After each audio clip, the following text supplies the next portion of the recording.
Well, hello and welcome again to my reading of my fanfiction Identity Quest. My name is Madhuri Devidasi. You can also know me as a servant of Goranitai or a servant of Krishna.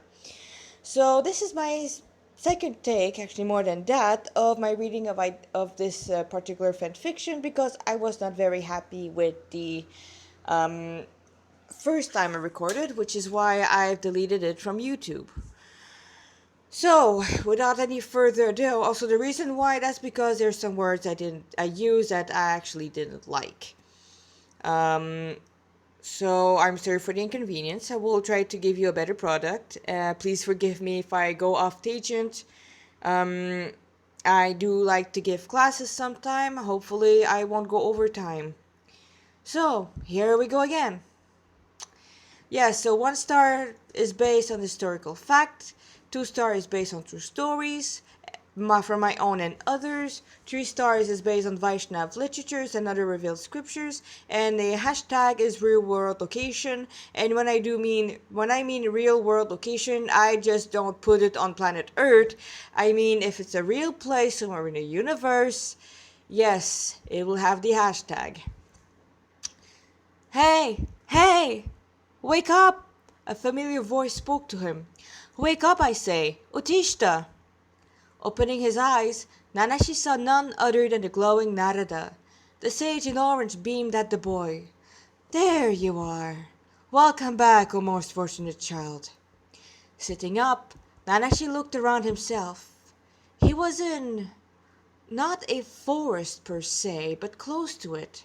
A meadow, perhaps. There was a huge water basin with steps made of solid slab of sapphire inlaid with pearls and moonstones. The water contained in it was clearer than pure crystal, containing an incredible varieties of lotuses, lilies, and other types of flowers unknown to the boy. Beside the artificial lake was a small hut that glowed from the inside, illuminating the precious stone walls and ruby red roof. So based on Vaishnav literature.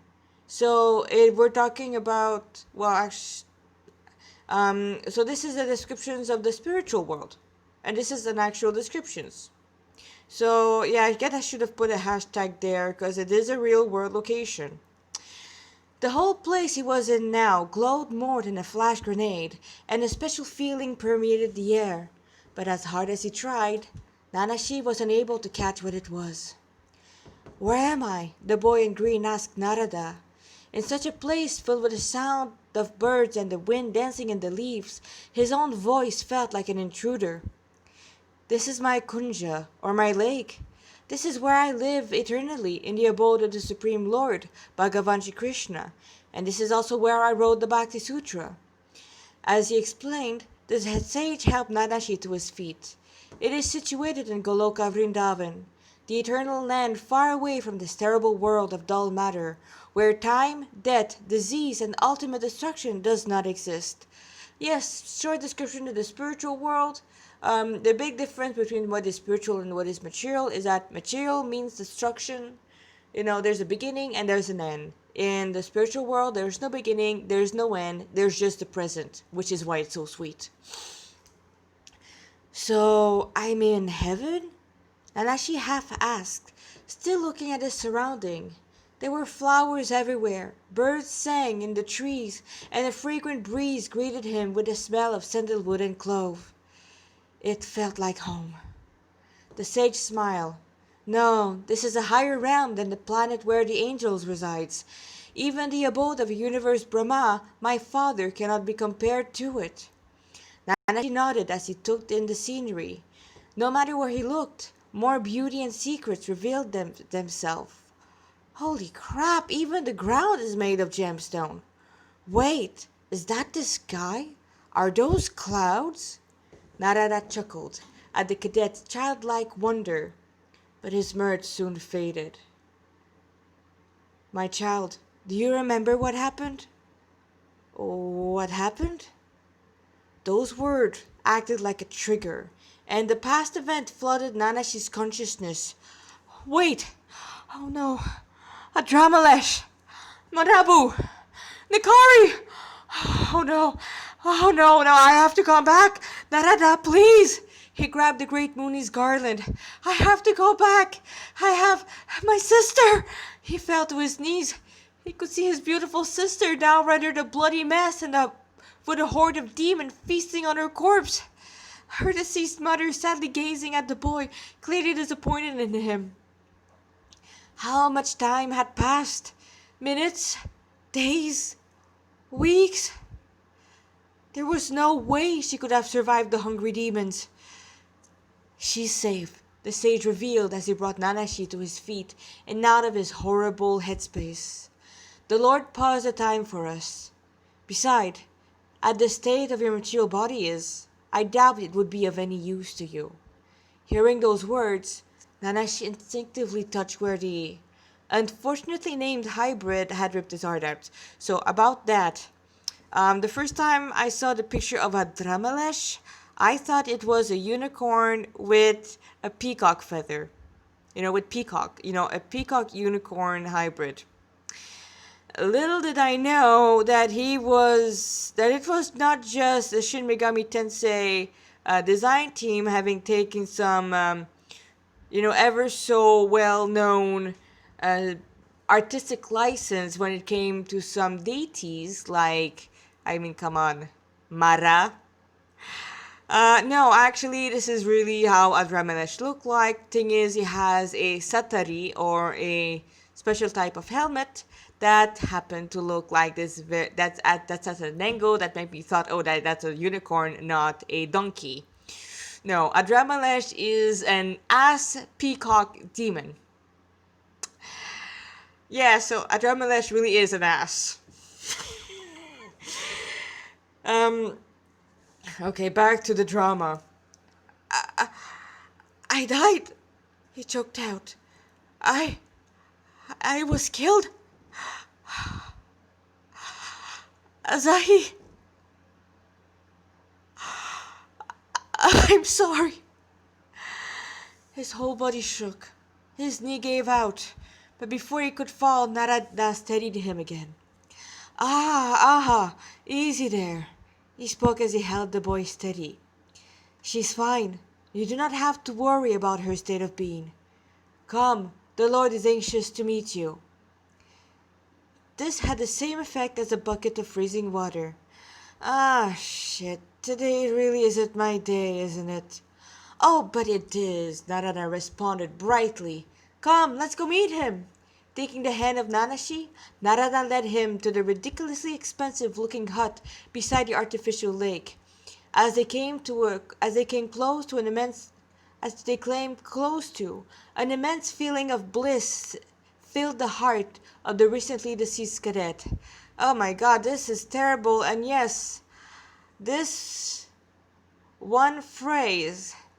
I did pass the whole thing in Grammarly, and I had a subscription. No, I'm not happy with it. I swear, Grammarly screwed up more grammar than, and my grammar is bad. My beta reader is a university teacher at Concordia University. Yes, she's a Bengali, very sweet, got her whole body burned twice, came out of it with a bright smile. And this is a real person. She's, she's quiet, but she sees everything. I would rather say she's like a mix between one of my guru and one of my best friend. Because she's not afraid of telling me when I'm doing something wrong, but she says it in a way in which I can take it. She is just great. So she always tells me that whatever I write is good, it's just my grammar that sucks. I know, but this is why I'm publishing it as a fan fiction and not as an actual book. Because, I'm poor and I don't have enough to go and face off the attorney of both Nintendo and Altus. So please don't sue me. Please don't. Okay. Why am I so happy? He asked aloud. One moment, I'm on the verge of a breakdown. The next, I feel like dancing. What the hell is this place? Ah, didn't you know? Narada interjected. My Lord Shri Krishna is an ocean of pleasure. He is the supreme enjoyer, and his greatest joy is to share what gives him bliss to all his innumerable parts and parcels, Narada revealed with a winsome smile. Huh? Was the boy in green's intelligent answer. Wait, you mean I'm a part of God? Oh, hell no. He knew he was less than a human. But to have anything to do with the all-merciful Father, well, better he stayed dead. This stopped Narada dead in his track. Actually, this is a, dead over dead. Can I? Yeah. Dead over dead. No, that was terrible on my part. I'm sorry about that. Looking back at Nanashi with a look that screamed, Are you living under a rock? To which the recently deceased boy would answer, Bedrock, to be precise. Right, you were not raised by her. All right, I will give you the main point of the absolute truth and the nature of the soul. I will only say it once, so please be attentive. The floating musician began. Okay, are you ready, guys? This is Vaishnava Philosophy 101. If you are more interested in the subject matter, I invite you to look for the Bhagavad Gita as it is, from translated and compiled and commented on by His Divine Grace A.C. Bhaktivedanta Swami Prabhupada, founder Acharya of the International Society for Krishna Consciousness. And yes, this is our Prabhupada's complete title, and if we are to use it in any publication, it has to be this long, because it's just to put you how important he is. Srila Prabhupada came to the US during the hippie era, during the Vietnam War. He had no money and only some Srimad Bhagavatam he had himself translated, and then he changed the world at age 71, when one is supposed to retire. He sacrificed his health, he sacrificed his time, he sacrificed everything to give us this knowledge.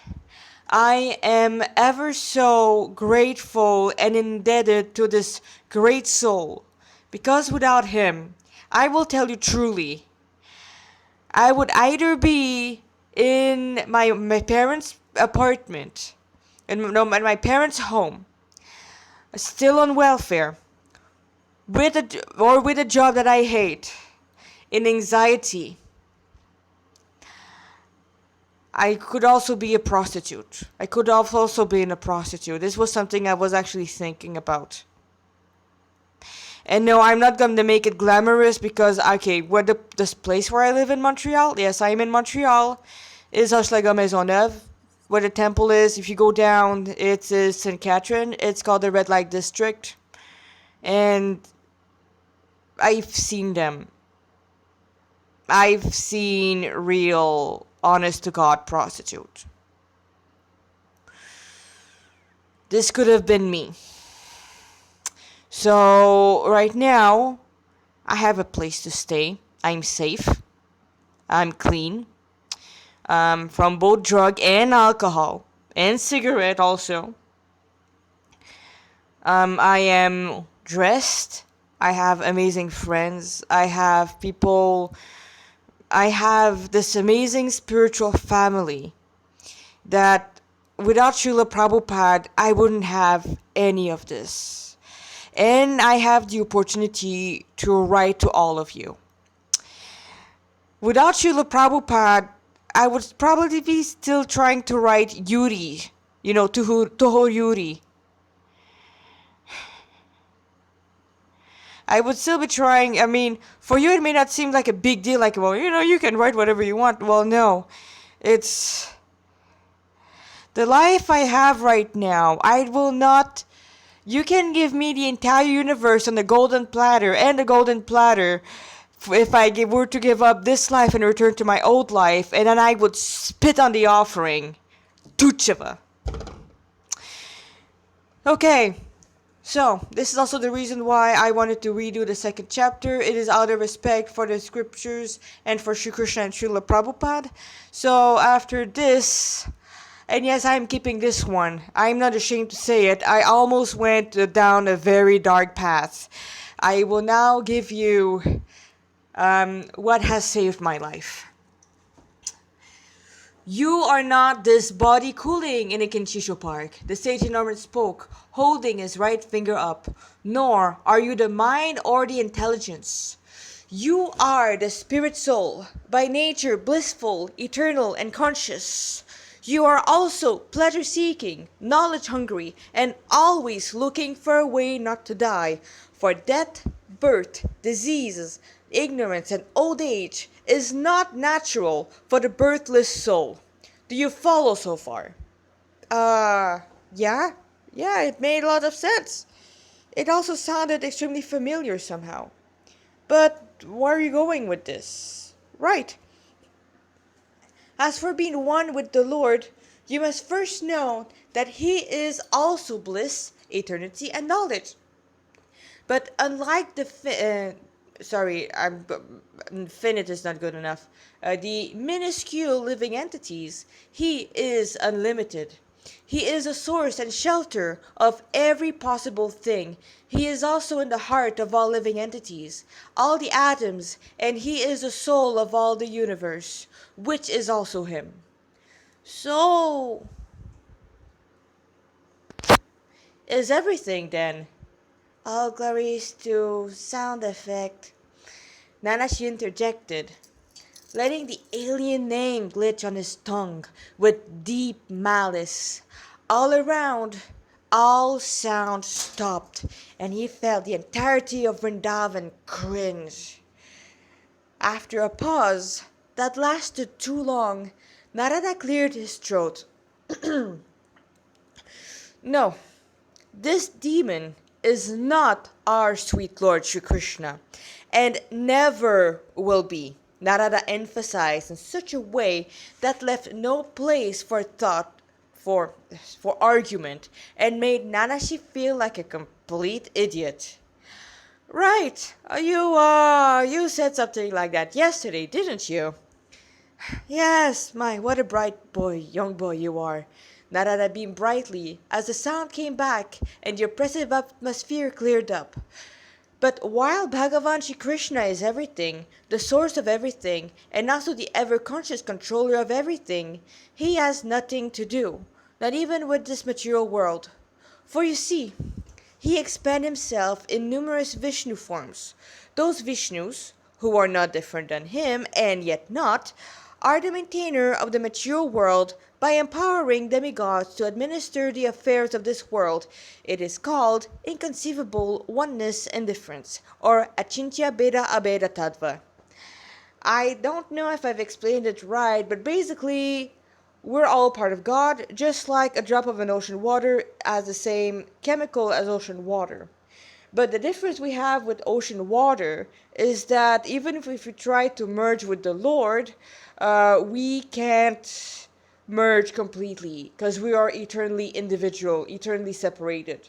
So even if we were to manage, and some people manage to do that, some soul manage to do that to merge into the Lord's effulgence, eventually it's just so boring and the Lord is just so sweet that we fall down from this position back into the material world and where we try to enjoy again. The best example are great yogis who used to live in the Himalayas and who did attain it, but because, impersonal liberation is dry, there's no interaction, there's just nothing. Well, they come down their mountain and start opening hospital, opening ashram, just like with Ravi Shankar. They also go into politics and try to make a better world, or, that's the best case scenario. Because, quite frankly, impersonal liberation is boring for the ever active soul. So, so we are one with God, but different. So we're all God, but like minuscule, teeny, tiny, atomic God fragment. While God is God. We're talking, He's unlimited, He's infinite, He is We cannot calculate it. We cannot even begin to understand him. What I'm telling about him, that's just sprays. Okay. So I'm a part of God, of Krishna, a small part. Nanashi tried to grasp what the glowing sage was saying, and while it was extremely dense and convoluted, it also felt very familiar somehow.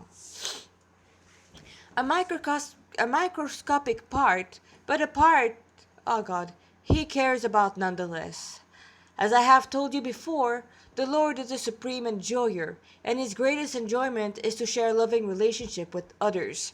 And since nothing can exist outside of him, he expended himself in innumerable atomic entities called the marginal potency, which comprise of all the living entities in all the universes. So, I'm a part of his power? And as she tried to clear this point out, he was getting more and more confused. Yes, he is the supreme potent, and thus has unlimited potencies, but... Narada trailed off as he glanced toward the palatial hut. Nanashi followed his glance and only managed to catch the very expensive curtain move. I believe I have spoken enough about that. Just know that the Lord is not like the one those so-called angels are usually worshipping. He is different and much sweeter, and he has waited for you long enough. At those words, Narada gently pushed the boy toward the hut. I am about to meet God, the Supreme Controller, thought of every day's Nanashi, wondering if this was normal for the recently dead to meet the Maker like that. My lord, the supreme and absolute truth is called Krishna. Sorry, that was my keychain that fell. Funnily enough, so today we're the 23rd. So yesterday in Jagannath Puri, they managed to have the Rath Yatra amidst a health crisis. And what made that sound was my Jagannath Swami keychain. And now it's looking like he's paying Dandavat. Yeah, so that happened.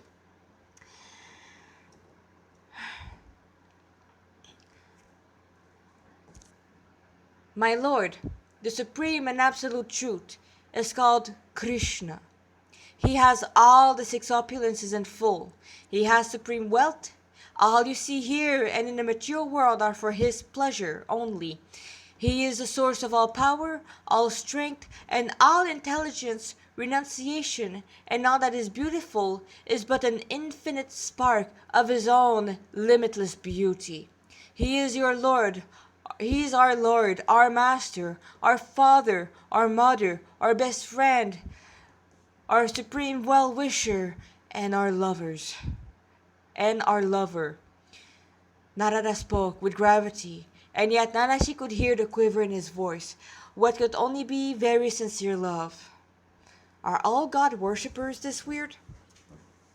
They were now at the threshold of a palatial hut, and Nanashi's heart, that was somehow back in his chest, was beating hard enough to perform another exit. Only a richly decorated curtain stood between the deceased cadet and the source of everything. Will I disappear? He wondered, and then his heart thundering in his chest and cold sweat soaked his back. Nanashi would readily admit he had never been so scared in his entire short life. Then he remembered his dream. I miss you, but is it true? Behold, Narada began, the supreme personality of Godhead. Narada boldly declared as he pulled the curtains away with a flourish, revealing the Lord of the universe in all of his incomprehensible glories. A wave of energy washed over Nanashi. It was heavy, indescribable feeling that made the punk fall to the ground like a stick. It was something he had been looking for.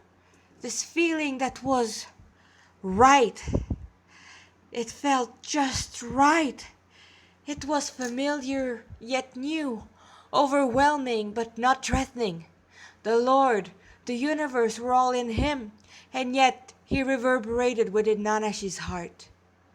Flashback. The curtains pulled open, revealing Radha Govind, and for the first time since he left, she saw Yuki smile. What the hell was that?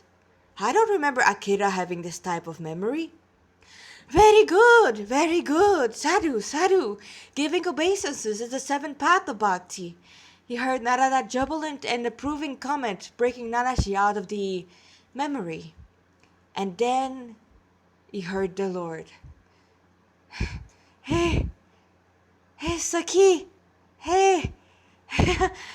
His voice was deep and rumbling as a firmament during an earthquake, and yet so sweet and filled with loving emotions. Raising his head, Nanashi saw a sight that many great and powerful yogis could not even catch after thousands of years of austerities and meditation on the Himalayas. The lotus feet of the Lord. Soft, delicate, blackish blue and glowing. Nanashi never thought feet could be called beautiful. Hell, even his pinky toe was perfect. Their soles were covered with a reddish powder, and the shine of his toenails defeated the glow of magnesium. They were decorated with bejeweled toe rings and delicately crafted ankle bells, and some purplish green fragrant leaf from some reason.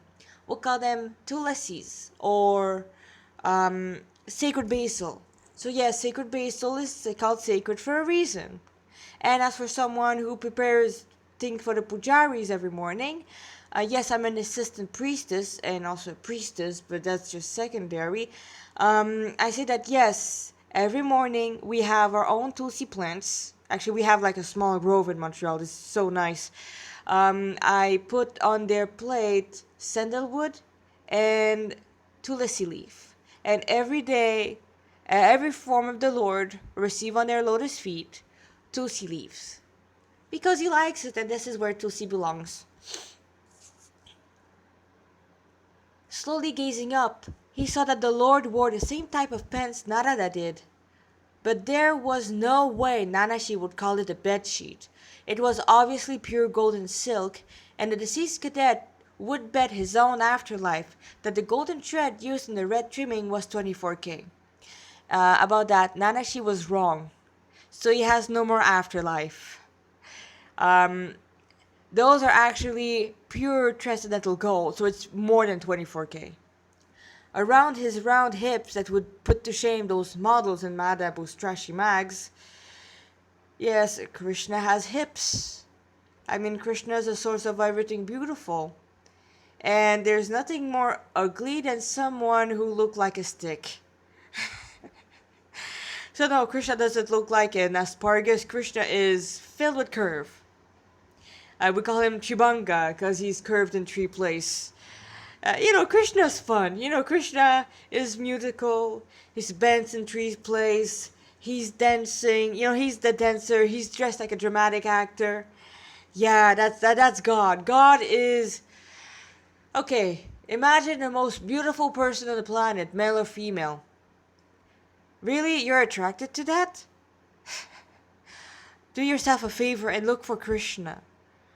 Actually, if you want to stay in a mature world and enjoy your family and mundane friendship, don't go on the bank of the Yamuna, because there you will see Shyama Sundar, and he will steal your mind.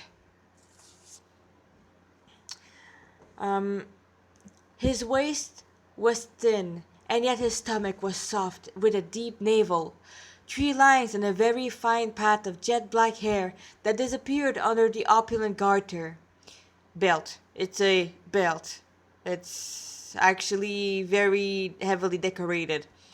His chest was broad, and on it was a very long garland made with 5 types of different colors of flowers.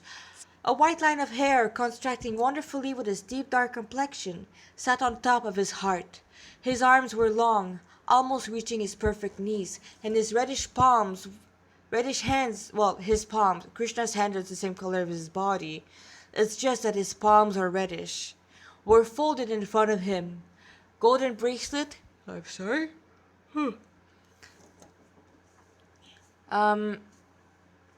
bracelet decorated his soft yet powerful arms. A golden flute was tucked in his folded right elbow, its effulgence rivaling that of the Lord. Oh, is, oh, is this, is this really God? Nanashi wondered as he stared unabashedly at the Lord's chest, his cheeks colored pink. Was this a golden pendant with a glowing blue stone with a cow etched on it? That's a Kostuba gem. Finally, he arrived at his face, and Nanashi forgot to breathe. He was barely 16. His face was round, his cheeks delightfully full. His lips were pleasingly plump and bright red, his nose aristocratic, his forehead broad and decorated with bright red U-mark that went to the root of his long curly hair and ending in an inverted leaf shape on the middle of his nose. It's called a tilak. Yeah, you can look it up. The Vaishnav sect has this type of tilak, so we also have some other sect, but from where I am, the Gaudhya Brahma Madhav Sampradaya. Yeah, we have a long name also for our discipline succession. It is probably one of the simplest tilak to do, mercifully enough. His long black hair, tied on a top knot, were adorned with pearls and a golden piece of... Oh, wait. His eyes were inhumanly long, like the petals of a lotus. Their sides were reddish pink, and their iris a rich, warm honey gold, surrounded by long black lashes. Diamond-like tears welled up at their corners, bringing Nanashi's gaze back to his reddish ear decorated with shark-shaped earrings. His long black hair tied in a top knot, were adorned with pearls and golden pieces of jewelries, crowned with a peacock feather. And while he wore more gold and ornament than any man had the right to, it was obvious that he was beautifying them. To finish the description of the indescribable was his smile. The Lord was looking at Nanashi with a mixture of shyness, joy, eagerness, and an unlimited amount of causeless love. And Nanashi in all of this? He was shamelessly staring, trying to reconcile the fact that this absolutely beautiful, mind-blowing youth was God. He looked so much more human and more attractive than he'd expected. Oh, beat still my heart.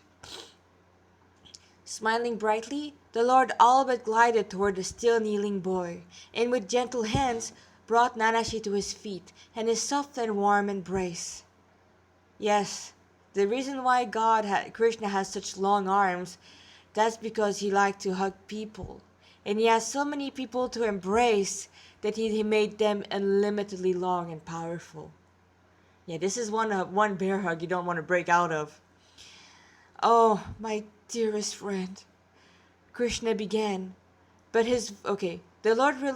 Krishna was so soft. Nanashi felt as if he could merge with him. The Lord was tall, the definition of statuesque, and yet he was still non-threatening and the source of all sweetness. The Lord released Nanashi, then, taking the boy by the hand, brought him to the white cushion where they sat down. Oh, my dearest friend, Krishna began, but his voice choked partway. Tears of love flowing freely from his beautiful golden eyes.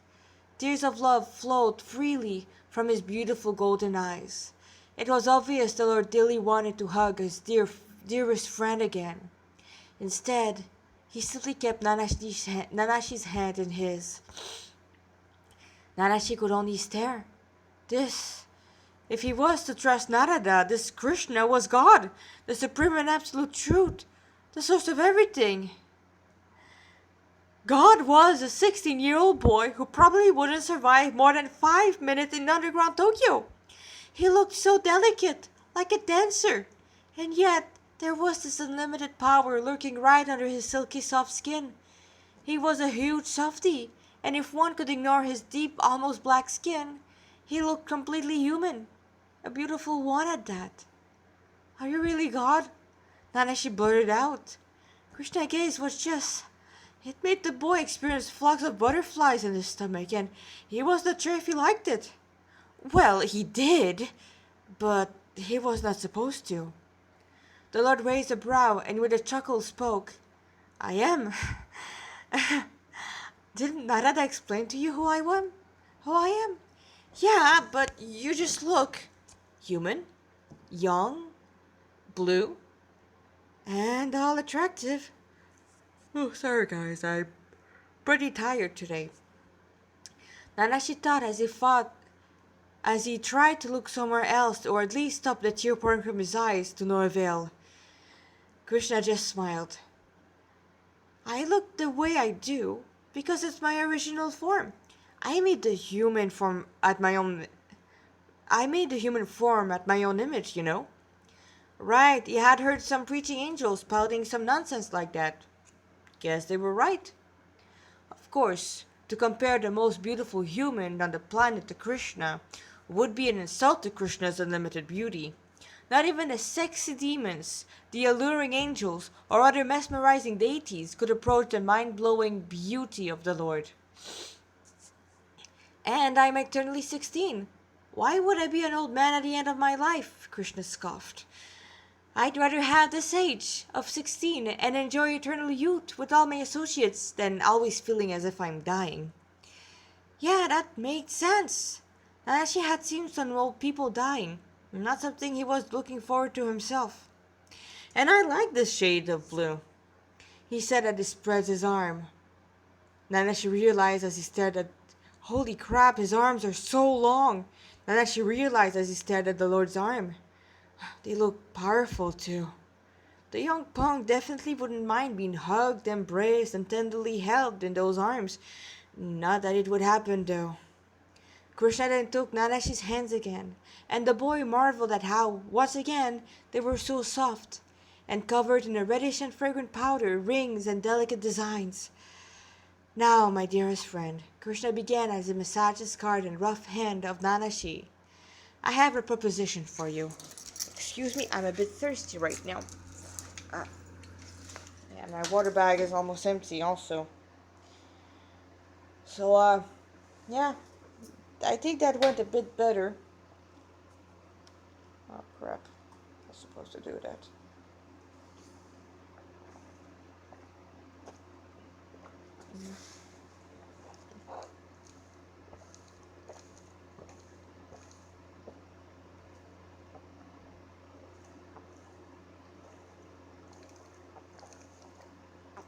Sorry about that. Oh, sorry about that. Yeah, that was good water. Uh, so this is the first part. Now back to the material world.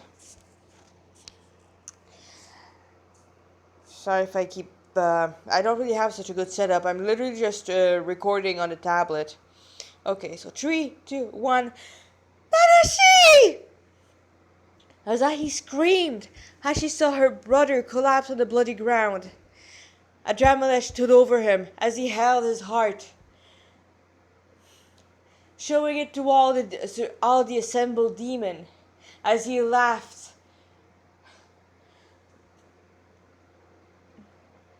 She felt sick, numb by fear. She knew she was done for. The lieutenant had killed everyone so quickly. The demon then squeezed the heart, letting the blood flow in his awaiting maw like a kid having fun with a juice box, and then spat it out almost immediately. What in heaven? This is not human blood! He spat out as he threw the crushed organ in the fountain. This was not something new to Asahi, but she considered this another way her bro was trying to protect her. Taking this opportunity, she dived at the corpse of Nikari. The daughter of the boss took her only saving grace, the fallen hunter's smartphone. Miraculously, the piece of vital technology had been untouched by the blaze and booted without any problem, to her great relief. But this relief was short-lived when she realized how by the book Nikari had been. All of his demons were gone except for a level 1 pixie. Oh, shit. A hot, putrid, yet minty breath washed over her back, and her heart stopped. You know, you pretty thing, your of yours gave me a bad surprise back then. No demon I know, not even angel, tastes as bad. Adramelech put a claw to her jugular. You, on the other hand, will be a perfect palate cleanser. Too bad for the butter mooks under me, though. They will have to fight for the crumbs. She felt the claw dig in her skin, and she did something she never thought she would. She began to pray. Oh God, save me! The moment she prayed, an immense wave of pure power and light washed over her. It was so potent, many lesser demons vaporized, and more fled away from this unexplained Mahama spell. Ah! What in the world? Exclaimed the demoniac hybrid, his shot giving a golden opportunity for escape. And escape she did, turning back one last time just to see what the hell had just happened. Azahi saw a looming figure over the corpse of her brother. He was undeniably male, and had the appearance of a black marble statue. He was extremely tall, around 7 feet, with his arms that reached his knees.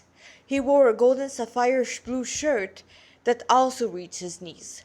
Its collars and cuffs were richly decorated with golden thread and tiny rubies. He wore Azahi had no idea how to describe it. It looked like a pair of origami pants. The being wore no shoes to cover his reddish soles, and in his reddish palm he held a golden flute. He had a round face, but Azahi could only see his red lips in the form of a smile peeking from under a blue fedora decorated with golden ornament and a peacock feather. From its rim, long blackish silky hair with a tinge of blue spilled out. Azahi would call him very pretty and attractive, if not for the fact that he was obviously not human. For one, he was glowing and floating and made of marble. The black being, definitely a demon, or dare she say a god, opened his palm toward the bloody body of Nanashi. And then the miracle happened. Nanashi arose, his brown eyes glowing gold under his ever-present contact, and while he was covered in his own blood, it was clear that his heart was back where it belonged. He was glowing with inconceivable power. A golden U-shaped mark adorned his forehead, and a look that screamed, "I will effing shank you," made his intention clear as he gave the demons a murderous Kubrick stare. Hope once again elected to nestle in the pounding heart of the daughter of the boss, and this time nothing will make it leave.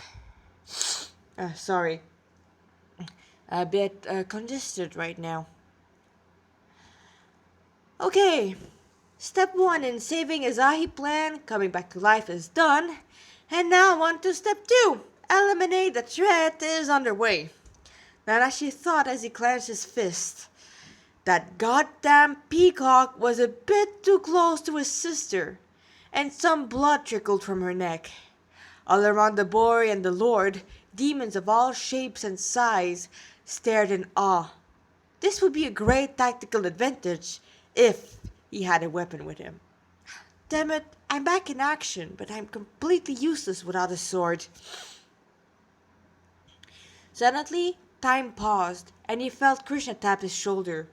Nanashi turned slightly to the Lord of the Universe and paused. Krishna, why are you holding a shovel? The bluish Lord handed him the black gardening tool. A wonderful friend of mine saw you using it in place of your broken sword. It is a powerful weapon, I assure you. Nanashi doubtfully eyed the so-called weapon. It was matte black and decorated with 7 or so gems of different colors along with its body. The shovel head looked ridiculously sharp and solid. But beyond that, it just looked like your run-of-the-mill shovel. That's it. God's crazy. Nanashi rolled his eyes.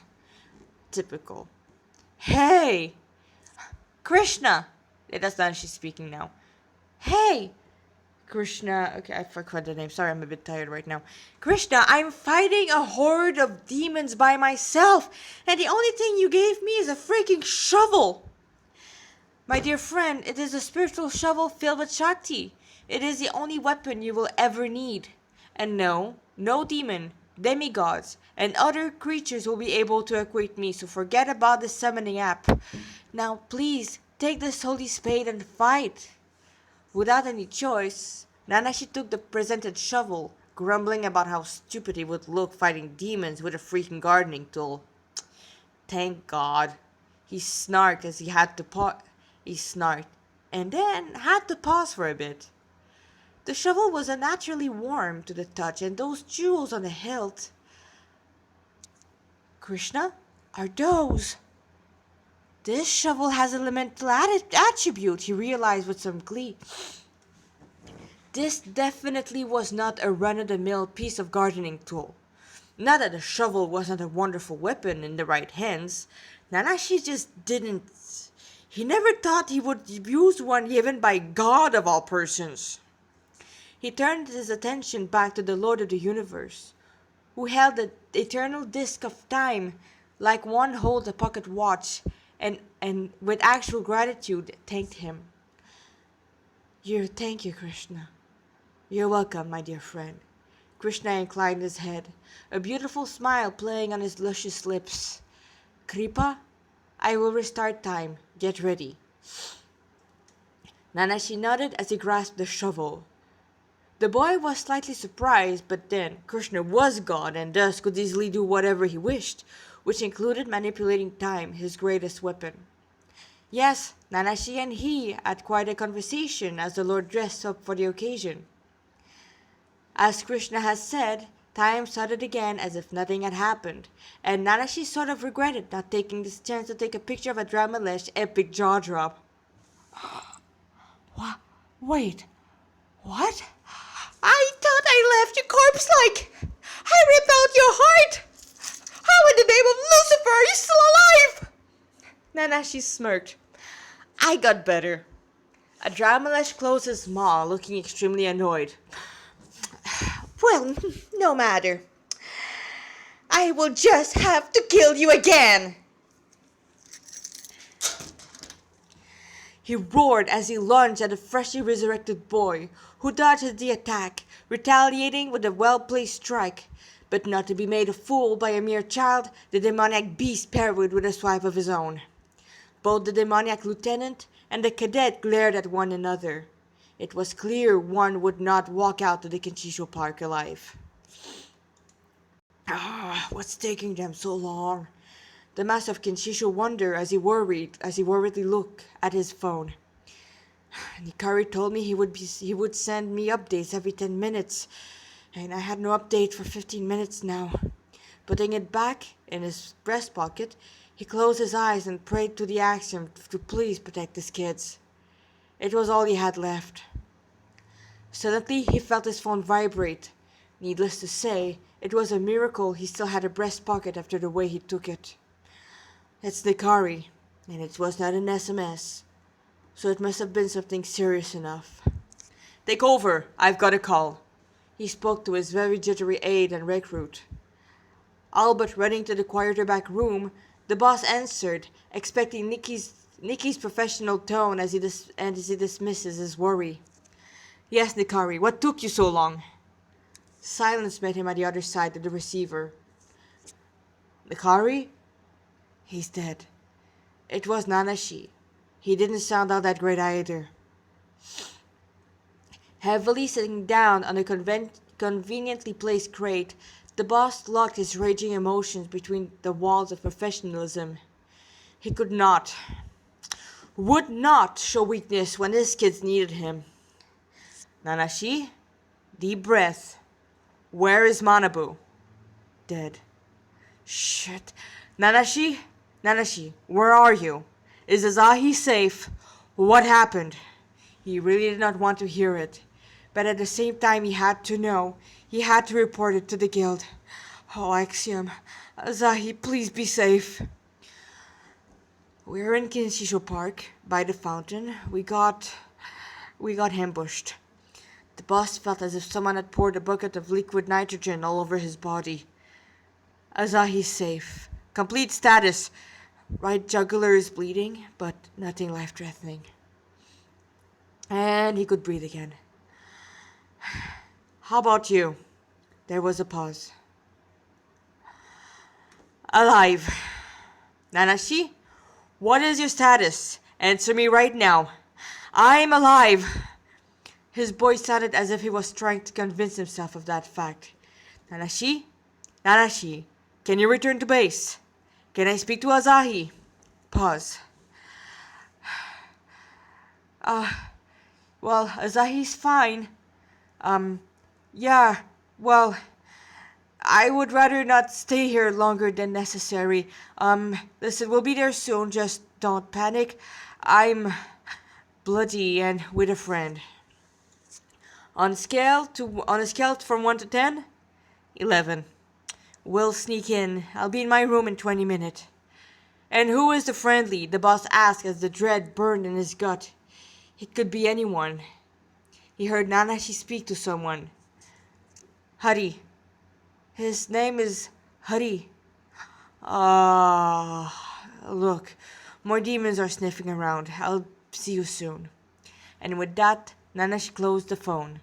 And the boss experienced the worst 15 minutes of his life. And that is that. We have an even better time. Thank you very much for listening a second time if you're so inclined. And I'll be doing chapter 4 in a few days. So look up for the update, guys, and please, I'll be a beggar now. Please leave a like. It's kind of make it a bit more, if you like it, of course. And you can leave a comment if you have any questions. You may ask me, and I know there is this one young man who gave me the opportunity to use Discord. So I will try to do a Discord group. So if you have any genuine question, you may ask me. I will not spoil anything. I may give some hints. I will clarify some things. And trolls, please stay away. I'm an ogre and I will eat you. Okay, that was it. And if you're interested for more update, please subscribe. It'll be easier for you to know when it's up. That's it. Personally, I'm not looking for subscribers. It'll just make it easier for you. Okay, and that's it. Hari Bol, Hari Krishna. Thank you for listening.